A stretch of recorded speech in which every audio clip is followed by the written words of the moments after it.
Hello friends. இன்னைக்கு நாம SSC and ஐபிபிஎஸ்ல அடிக்கடி யூஸ் பண்ற இந்த 3 vocabularies பத்தி பார்க்க போறோம். ஃபுல்லா பாருங்க. நம்ம பார்க்க போற ஃபர்ஸ்ட் வேர்ட் bewildered. bewilderedனா ரொம்ப கன்ஃபியூஸ் ஆயிடுவது. Example, he was bewildered by the question. அதாவது அந்த கொஸ்டின் அவனை ரொம்ப கன்ஃபியூஸ் பண்ணிடுச்சு. சிம்பிளா சொல்லணும்னா bewildered means totally confused.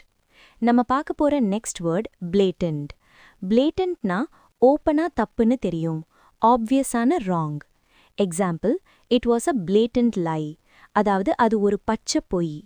சிம்பிளா சொல்லணும்னா blatant means obvious plus wrong. நம்ம பார்க்க போற லாஸ்ட் வேர்ட் bask. baskனா என்ஜாய் பண்றது, especially attention or success. Example, Bhaskar basked in success. அதாவது பாஸ்கர் சக்சஸை என்ஜாய் பண்ணா. சிம்பிளா பாஸ்க் மீன்ஸ் என்ஜாயிங்னு ஞாபகம் வச்சுக்கோங்க.